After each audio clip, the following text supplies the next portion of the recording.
Dear friend of mine, Paul Kengor, professor at a great college, Grove City. To me, he's the expert, really, on the old Soviet communism, Brezhnev and before, Brezhnev and after.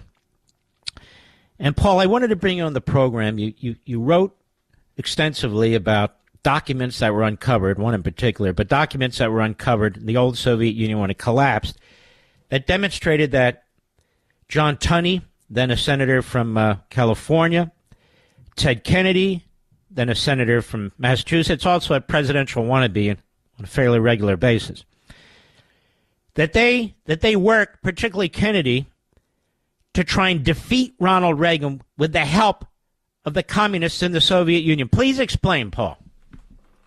Yeah, thanks, Mark. Good to be with you again. Yeah, so now we know this from an actual document, okay?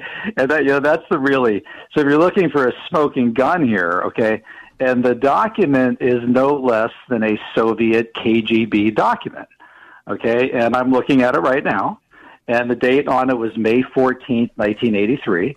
And it was written by the head of the KGB, Viktor Chebrikov. And he's writing to the head of the Soviet Union, Yuri Andropov, right? Soviet General Secretary Yuri Andropov. And by the way, you know Soviet history really well. Andropov had headed the KGB himself for a long time and was just a really sinister, nasty, SOB at the KGB. Killer. Yeah, he really was. He was horrible. So this is May 14th, 1983, and it says at the top of it that it's confidential. The way that we got the document, it was the early 1990s. Boris Yeltsin was opening up the Soviet archives, and a reporter from the BBC and London Times named Tim Sebastian was the first one to report this. In fact, he reported it in the London Times, January 2nd, 1992. He reported a little bit about the document, showed a picture of the upper right corner of it. That was it. And then there was a rush on the archives. It was the Central Committee Archives of the Soviet Union. There was a rush in the archives to get a copy of this document. I got a full document. I got it in Russian. I got it translated in English. I published it in a couple books, including my 2006 book on Ronald Reagan, The Crusader. That's actually the book that's the basis of the Reagan movies, so it's a pretty well-known book. And the actual statement on it says confidential offer, and it's written to the head of it says, I'm looking at it right now, subject head, special importance, and then it says, regarding Senator Kennedy's request to the General Secretary of the Communist Party, YV or Yuri Andropov. And then it says in the memo that Kennedy is very troubled about U.S.-Soviet relations, the deterioration in U.S.-Soviet relations. And he said the problem here, Mark, was not the murderous despot in the Soviet Union, but Ronald Reagan. The problem was Reagan's belligerence, all right, according to Kennedy, as expressed in this document. And then it said this is made worse by Reagan's intransigence, his stubbornness. And in fact, Chebrikov said, according to Kennedy, the current threat is due to the president's refusal to engage any modification to his politics. Mm-hmm. And then further, Mark, it says that refusal was exacerbated. It's made worse by Reagan's political success, which, even worse, is making him really reelectable because the election is coming up. So by the fourth and fifth paragraph of Chebrikov's memo to Andropov, he really gets to the thrust of what Kennedy's offering. And he says, Reagan, he's soaring to reelection.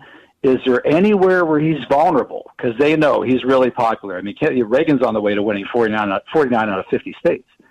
And so Chebrikov said, according to Kennedy, the only real threats to Reagan are problems of war and peace and Soviet-American relations.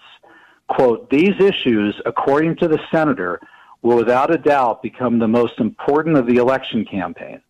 Kennedy believes that, given the state of current affairs and in the interest of peace, it would be prudent and timely to undertake the following steps to counter the militaristic politics of Reagan. So right here, right, Kennedy has made an offer.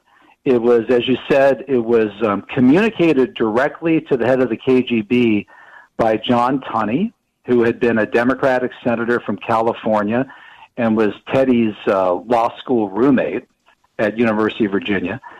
And so they offer for Andropov to meet with Ted Kennedy in Moscow for a personal meeting.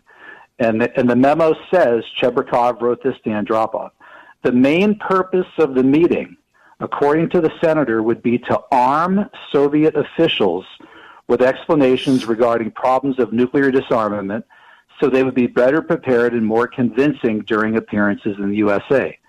Kennedy said a strategy was needed to help the Soviets, quote, influence Americans. Influence Americans. So he offered to, Kennedy would fly to Moscow. This is all in the document. He would go there in August or September of 1983. He would arrange televised interviews with Andropov to come to the USA. Kennedy and his friends said Chebrikov would help out, and he named specifically Walter Cronkite and Barbara Walters. They're both listed by name in the memo. And because Reagan is good at propaganda, right, this strategy to influence Americans, especially with the election coming up, this would be a crucial thing to do in order to counter Reagan. And by the way, the only thing that stopped this, and you know this history well, September 1st, 1983, the Soviets under Andropov blew Korean airliner 007 out of the sky, killing over 200 passengers, including, I think it was 69, 70 Americans. And then after that, Andropov got sick, Andropov died. But this was a direct offer by Kennedy within the context of Reagan's reelection campaign to influence the Soviets directly to the KGB and made by Kennedy liaison through a confidential memo. So now, let me ask you a couple of questions, Paul. Let me ask you a question. So this comes out, you point out, in 92, 93, correct? Yeah, when does it London come out? Times, January 2nd, 1992. 1992. Ted Kennedy dies in 2009.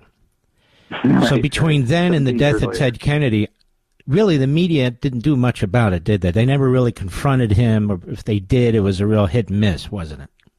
They did absolutely nothing whatsoever, to the point where when I was told about the document from a Ukrainian American who said that he heard that I was working on this book on the Cold War, and he said, you need to know about this document. He described it to me in an email. And I said, you got to be kidding. I mean, there's no way. You got a document that says that? No way. And he said, yes, I'm telling you. And so he sent it to me. Also involved in this, the late, great Herb Romerstein, who was very well-versed, Venona Papers, Richard Pipes, the Harvard professor for 50, 60 years. I had Pipes read it. Democrats, Jerry and Leona Schechter, who wrote the book Sacred Secrets on Oppenheimer. They were old Cold War Democrats. In fact, Jerry worked for Jimmy Carter, died not that long ago. They were my agents for this book. They read it, reviewed it all very, very carefully. And I reported it in 2006. I published the whole document. All right, so let me ask you some more questions before we run out of time. Did the Democrat Party denounce Ted Kennedy for his treason? Of course not. Did the media denounce Ted Kennedy for his treason? Crickets, not a word. The Lion of the Senate, isn't that what they called him? Sure did. Sure did. And they looked up to him, and they embraced him, and they considered him a great leader, and he was on the Judiciary Committee and other committees, correct? Absolutely right. Don't you find it a little odd, then, is all of a sudden the Democrats are very concerned about Russia. They create this whole Russia collusion lie, which was a lie from beginning to end and in between. And now apparently they have problems with some of President Trump's nominees. Can you think of anybody that Donald Trump has even nominated that comes close to doing what Ted Kennedy did? No, absolutely not. And, you know, as I was thinking about this, Mark, so the equivalent to this today would be like a Republican senator in the spring of 2023 secretly contacting the head of the Russian KGB today, which is called the FSB, with a confidential offer from Donald Trump to Vladimir Putin to undermine Joe Biden's 2024 reelection bid. I mean, that's what that would be. That would be the exact equivalent. And with a document to prove it. So, the Russian hoax, collusion hoax, and everything, they came up with absolutely nothing. You'd have an actual memo from the current head of the FSB KGB written to Putin. Yeah, with an offer from a Republican senator, from Donald Trump to fly to Moscow to meet with Putin with the direct point of undermining Biden's 2024 And just to underscore your point, they impeached him over nothing. A phone call with Zelensky, which was a perfectly fine phone call. So imagine, you're 100% right. I bring this up because of Tulsi Gabbard. There's a lot of criticism of her involving Syria and Russia and so forth and so on. But I'm looking at this Ted Kennedy thing, and when I find these left-wing Democrat senators say what they're saying, preparing to do what they're going to do, I think to myself, what a bunch of hypocritical bastards, no? Yeah, well, and they've always done this. I mean, remember Jim Wright, the Speaker of the House, right? 1980s, meeting with Daniel Ortega over the Contras. And, of course, when the Democrats do this, they're heroes. They're freedom fighters. Mm-hmm. They're doing the Lord's work. They're saving the country. But as soon as anybody on the Republican side even talks to somebody overseas for whatever purpose, they start yelling and screaming collusion. But in the case of Kennedy, this was the highest level, the head of the KGB to the head of the Soviet Union, confidential memo. And they love Kennedy right to the bitter end, and they still love him, and they still treat him like a conquering hero, when in fact what he did was treasonous, absolutely treasonous. Professor Paul Kengor, American Spectator, I want to thank you, my brother. God bless you. Take care of yourself.